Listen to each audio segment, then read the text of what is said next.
Have you ever really thought about what's going on inside you right now? It's not just a bunch of random tubes. It's this vast, incredibly smart superhighway network. So let's take a deep dive, a real look under the hood at the traffic, the road rules, and the amazing engineering that keeps you running 24/7. So here's our game plan. We're going to start with the roads themselves, the actual blood vessels. Then we'll get into the physics that control the traffic flow. After that, we'll zoom out and see the whole system's master plan, learn how we measure its performance, and finally, figure out how to listen to the story our own body is telling us. Okay, first things first, the roads. Just like a real city has giant interstates, main streets, and tiny little back alleys, your vascular network has a whole range of specialized vessels.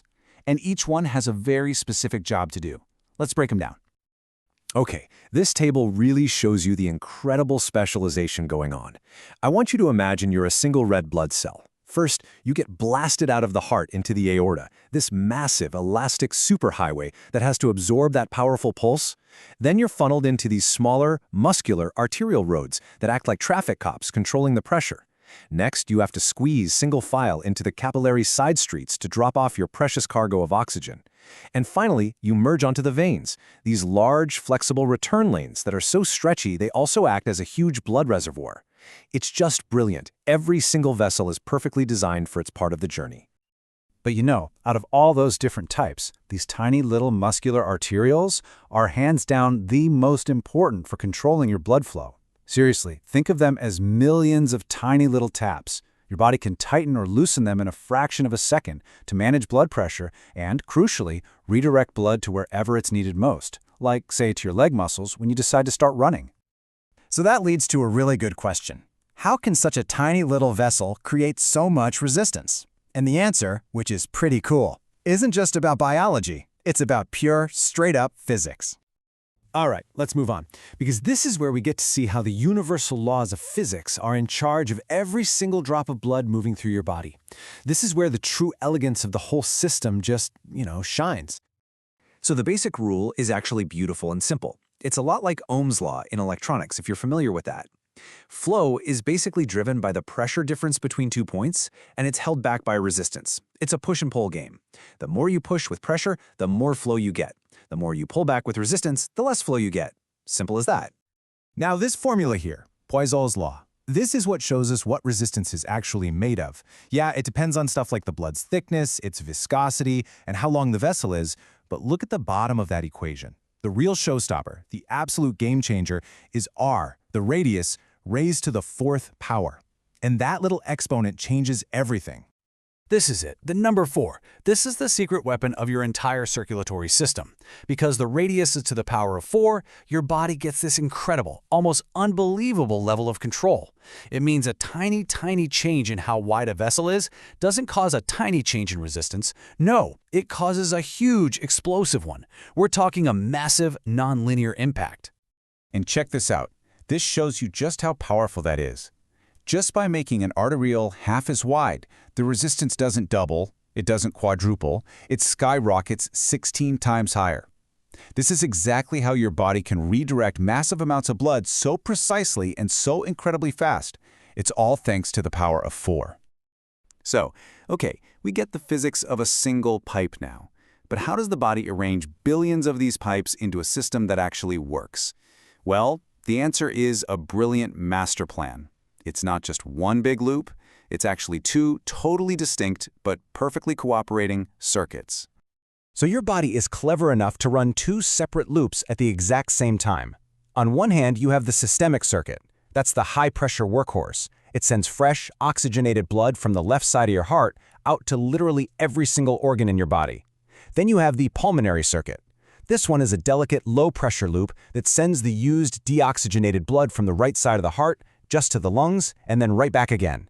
2 jobs, 2 circuits, 1 system. Now, obviously, the heart is the main engine, right? Its powerful contractions create the pressure that drives this whole operation. But getting blood all the way back up to the heart, especially from your feet, requires a few extra clever tricks to fight against gravity. And here's how your body pulls it off. First, you've got the muscle pump. Every time you walk, your calf muscles actually squeeze the veins and physically push the blood upwards. Second, to stop that blood from just falling right back down, tiny little one-way valves inside the veins snap shut behind it. And third, there's the thoracic pump. Every single breath you take creates a little vacuum in your chest that literally sucks blood up from your lower body towards your heart. It's a genius three-part system for defying gravity.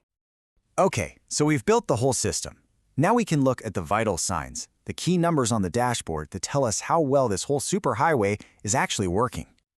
Now here's a super important idea to get your head around, the difference between flow and velocity. Think of a river. The total amount of water passing a point every minute, that's the flow, is the same whether the river's wide or narrow. But the speed of that water, the velocity, changes a lot. It's slow and lazy where the river is wide, and it's fast and rushing where it's narrow. And that is exactly what happens in your body. You can see it right here. Blood zips through the aorta at high speed.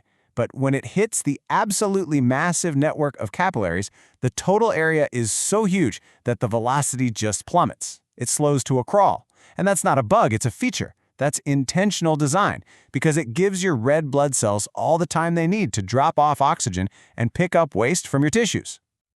So when a doctor tells you your blood pressure is, say, 120/80, they're not just giving you two numbers. They're giving you a rich set of data.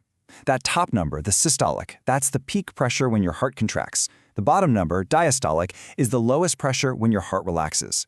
And from those two, we can figure out the pulse pressure and the mean arterial pressure, which is kind of the average pressure your arteries see over time. Altogether, they paint a really detailed picture of what's going on. And finally, let's talk about the pulse itself, because it's so much more than just a number of beats per minute. It's a physical wave, and it's carrying a message straight from your heart. Okay, get ready for this because this fact is pretty wild. The pulse you feel in your wrist, that's not the actual slug of blood from that specific heartbeat reaching you. Nope, it's a pressure wave traveling down the elastic walls of your arteries, like when you flick a rope. And that wave moves way, way faster than the blood itself is actually flowing. And if we actually graph that pressure wave, we get this really distinct shape. The steep uphill climb, that's the heart squeezing. The gradual downhill slope, that's the heart relaxing. And see that little notch in the middle? That's the physical echo of the aortic valve snapping shut. The precise shape of this wave can tell a doctor a ton about your heart health and even how stiff or flexible your arteries are. So, what's the big takeaway here? From the specialized design of every single vessel to the elegant physics that runs the whole show, your circulatory system isn't just a plumbing system, it's a living, intelligent network. And that pulse that you can feel right now in your own wrist isn't just a beat, it's a story. It's a physical message sent directly from your heart, written in waves. The only question is, what story is your body telling you?